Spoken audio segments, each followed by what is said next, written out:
चलो आज हम थायराइड डिसऑर्डर के बारे में देखेंगे कि थायराइड डिसऑर्डर क्या होता है, कितने टाइप का होता है, किस तरह से हमारी बॉडी को इफ़ेक्ट करता है, सब डिटेल में देखेंगे। तो सबसे पहले कि थायराइड डिसऑर्डर क्या होता है। A thyroid disorder is a medical condition that affects the thyroid gland, leading to a imbalance in the production of thyroid hormone, which can impact various body bodily function। यहाँ पे जो image डाली है, यहाँ आप देख सकते हैं कि थायराइड ग्लैंड किस तरह से दिखता है। ये बटरफ्लाई शेप में दिखता है, किस जगह पर होता है। और ये थायराइड ग्लैंड है और इसमें एबनॉर्मलिटी देखने को मिले तो किस तरह के डिसऑर्डर हमें देखने को मिलते हैं। तो thyroid disorder affect thyroid gland, जो थायराइड ग्लैंड को इफेक्ट करता है, हार्मोन को इम्बैलेंस करता है और जो वेरियस बॉडी फंक्शन को भी इफेक्ट करता है। तो सब हम डिटेल में देखेंगे। पहले के थायराइड डिसऑर्डर 5 तरह के होते हैं। सबसे पहला hypothyroidism, hyperthyroidism, goitre, thyroid nodules और थायराइड कैंसर। इस तरह से 5 डिसऑर्डर देखने को मिलते हैं, सब डिटेल में देखेंगे। सबसे पहले हाइपोथायरॉयडिज्म।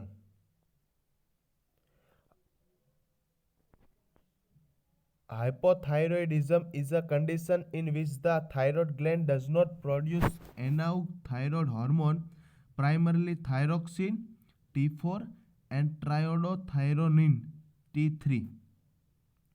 हाइपोथायरॉयडिज्म में एक ऐसी कंडीशन है जिसमें थायराइड ग्लैंड एनाउग पर्याप्त मात्रा में थायराइड हार्मोन रिलीज नहीं कर पा रहा, जिसमें ज़्यादातर प्राइमरली T4 एंड T3 जो कम मात्रा में प्रोड्यूस होता है, जिसकी वजह से हाइपोथायरॉयडिज्म डेवलप होता है।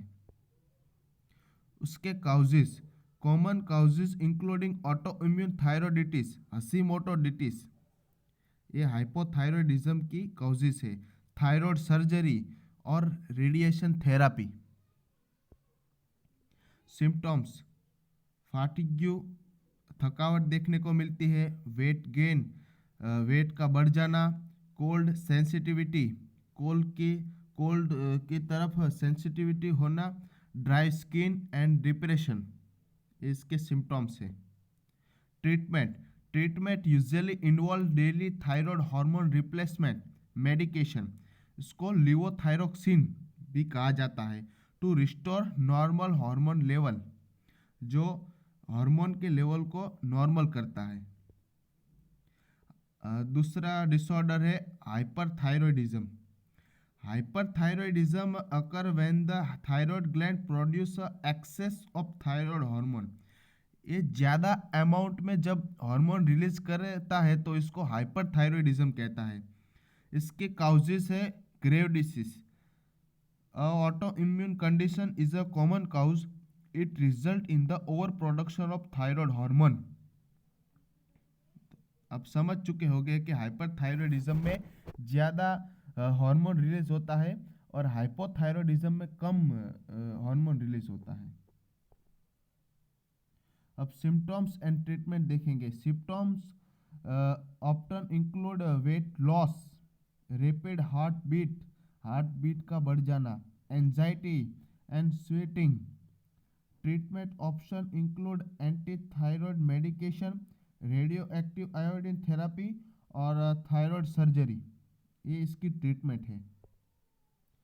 अब तीसरे नंबर का थायराइड डिसऑर्डर है गोइटर। यहाँ पे जो इमेज है इसमें आप देख सकते हैं कि नॉर्मल थायराइड ग्लैंड और गोइटर वाली थायराइड ग्लैंड में कितना डिफरेंट है। तो गोइटर वाली जो थायराइड ग्लैंड है वो इनलार्ज फॉर्म में हो जाती है। तो चलिए हम देखते हैं डिटेल में। A goitre is a enlarged thyroid gland which can be caused by various factors including iodine deficiency, Hashimoto disease और ग्रेव डिसीज। गोइटर में थायराइड ग्लैंड का बढ़ जाना, इन लार्ज फॉर्म में आ जाती है और उसके काउजेड है वेरियस फैक्टर, लेकिन mainly iodine deficiency, Hashimoto disease और ग्रेव डिसीज। इट मे और may not be associate with abnormal thyroid hormone level. ये थायराइड हार्मोन के लेवल से इसका कुछ लेना देना नहीं है। Treatment treatment depend on the underlying cause. Iodine supplements or medication may be used to treat iodine deficiency goiter, while grave or Hashimoto goiter may require specific treatment for those condition। अगर iodine की deficiency वाला goitre है तो उसमें medication से treat किया जा सकता है।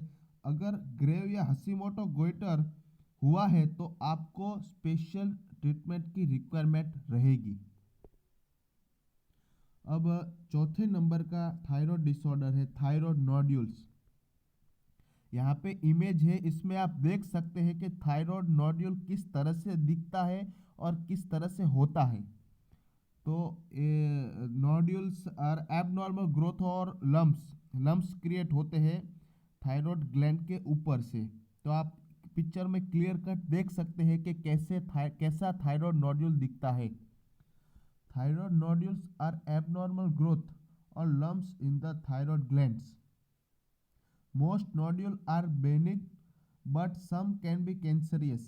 ज़्यादातर नोड्यूल्स हानिकारक नहीं होता, लेकिन सम कैन बी कैंसरियस, कुछ कैंसर जनक होता है। उसकी डायग्नोसिस और ट्रीटमेंट देखते हैं। Diagnosis involves ultrasound and if necessary a fine needle aspiration biopsy to determine if the nodule is cancerous। Needle aspiration, fine needle aspiration biopsy में नीडल डाला जाता है और कोई सेल या टिश्यू के सैंपल के तौर पर लेते हैं और उस पर डायग्नोसिस करके उसको डिटरमाइन करते हैं कि थायराइड में कैंसरियस सेल प्रेजेंट है या नहीं। ये भी एक डायग्नोसिस का तरीका है। If the nodule is cancerous ये डिटरमाइन होता है। Treatment depend on the nodule nature. अगर डायग्नोसिस हो उसके बाद ट्रीटमेंट नोड्यूल के नेचर पर डिपेंड होती है। बेनिक नोड्यूल में नॉट बी रिक्वायर्ड ट्रीटमेंट, हानिकारक नहीं है। अगर हानिकारक नोड्यूल नहीं है तो उसको स्पेसिफिक ट्रीटमेंट की जरूरत नहीं रहती। अगर कैंसरियस नोड्यूल है तो उसको radio active iodine therapy necessitate surgery की जरूरत रहती है। अब आखिरी थायराइड डिसऑर्डर है थायराइड कैंसर। यहाँ पे इमेज है, इसमें आप देख सकते हैं कि थायराइड कैंसर में जो पूरे के पूरी थायराइड ग्लैंड है उसके ऊपर लम्प्स क्रिएट होते हैं, फॉर्म एकदम डिफॉर्म हो जाता है और इसको थायराइड कैंसर कहते हैं। Thyroid cancer is a relatively rare but can develop in the thyroid gland. Thyroid cancer relatively rare देखने को मिलता है। The most common type is papillary thyroid cancer, ये मोस्ट कॉमन टाइप है। Treatment option involve surgery to remove the cancerous tissue. इसकी treatment हो तो जो कैंसरियस टिश्यू है इसको रिमूव करने की सर्जरी ये इसकी ट्रीटमेंट में शामिल है। And in some cases radio active iodine therapy may be used to destroy any remaining cancer cell. अगर कैंसरियस सेल रिमेन है तो उसको डिस्ट्रॉय करने के लिए रेडियो एक्टिव आयोडीन थेरेपी का भी यूज होता है।